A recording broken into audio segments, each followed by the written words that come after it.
There are places in America where the past never quite fades, where the land itself seems to remember the horrors that once unfolded there. Imagine traveling through the untamed Kansas prairie in the 1870s, exhausted from the road, and stumbling upon a small, family-run inn promising food, shelter, and warmth.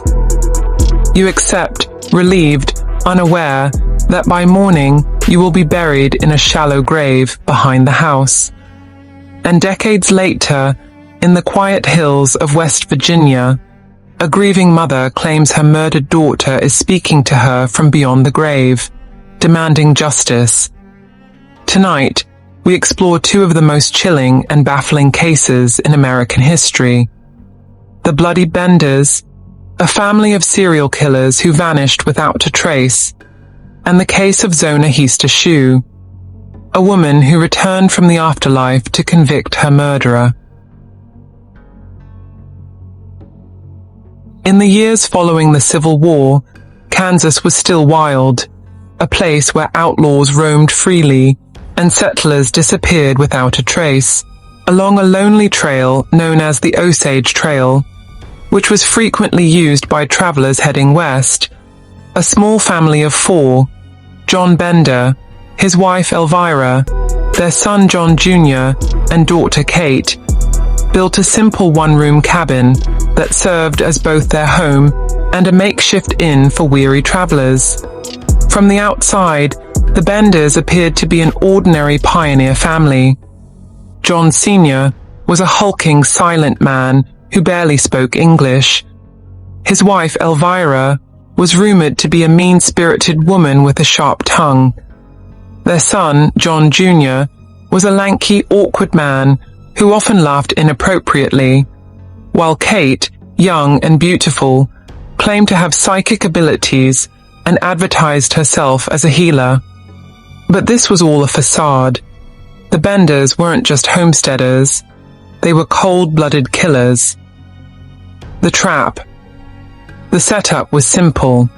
Travelers passing through the area were welcomed inside the inn-bender's home, where a large canvas sheet divided the room. They were given food, offered a seat at the table, and encouraged to stay the night. Kate, charming and friendly, would distract them while John Sr. or Jr.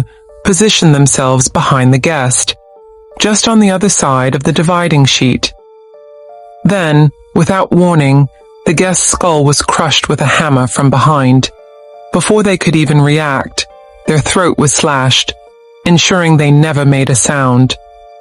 Their body was then dragged through a trapdoor beneath the table and into a basement, where they were stripped of their belongings, before being buried in a mass grave behind the house. For years, the Benders operated undetected. Travelers would vanish, but in a land as lawless as Kansas, disappearances were common. It wasn't until a well-known doctor, William York, disappeared in 1873 that suspicions arose. York had informed his family of his travel plans, and, when he never returned, his powerful brothers, including a Kansas senator, began investigating. When the Benders were questioned, they claimed to know nothing, but something about their demeanor was unsettling. As rumors spread, other locals became wary, and a search party formed. By the time authorities arrived at the Bender homestead, the family was gone. Inside the cabin, they found a horrific sight, bloodstains soaking through the floorboards, the infamous trapdoor leading to a blood-slicked basement. Behind the house, they discovered mass graves, the remains of at least a dozen victims, though some believed the true number could be much higher. The Benders had vanished, leaving behind no trace of where they had gone. Despite extensive manhunts and wild theories, some claimed they were executed by vigilantes, others that they had fled to different parts of the country. Their fate remains one of America's greatest unsolved mysteries. To this day, The land where the Bender cabin once stood is considered cursed. Locals claim to hear whispers in the wind, feel unseen eyes watching them, and see shadowy figures in the distance.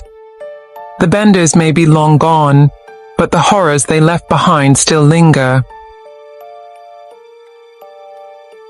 In the winter of 1897, in Greenbrier County, West Virginia, a woman named Zona Heaster Shue was found dead in her home. At just 23 years old, Zona's death came as a shock to the small, tight-knit community. Her husband, Erasmus Trout Shue, claimed he had come home from work to find her lifeless body at the bottom of the stairs. He wept, insisting it was a tragic accident. The local doctor, arriving hours later, found Trout already cradling Zona's head, refusing to let anyone get near her. When the doctor attempted an examination, Trout erupted in grief, insisting that his wife had simply died of a weak heart. His behavior was strange, but without clear evidence of foul play, Zona's death was ruled an accident, and she was quickly buried. That should have been the end of it, but the case was far from over. The ghostly visit. Zona's mother, Mary Jane Heaster, never believed the story. She was convinced that Trout had murdered her daughter. Then, according to her, something strange happened. Zona came back. Mary Jane claimed that over 4 nights, Zona's ghost appeared to her, revealing that Trout had strangled her in a fit of rage, snapping her neck. The ghost even described how it happened, demonstrating how her neck had been broken. Disturbed by these visions, Mary Jane demanded that authorities exhume Zona's body. Perhaps most shockingly, when the autopsy was performed, it confirmed everything the ghost had allegedly said. Zona's neck had been fractured, her windpipe crushed. Justice from the grave. With this new evidence, Trout Shue was arrested. As investigators dug deeper, they learned that he had been married twice before. His first wife had left him, accusing him of abuse, and his second wife had died under mysterious circumstances. It was clear Trout Shue was a dangerous man. At his trial, Mary Jane's testimony about the ghostly visitation was even admitted as evidence, an unprecedented moment in legal history. Despite his protests, Trout was found guilty and sentenced to life in prison, where he died a few years later. Zona's case remains one of the most bizarre murder investigations ever recorded.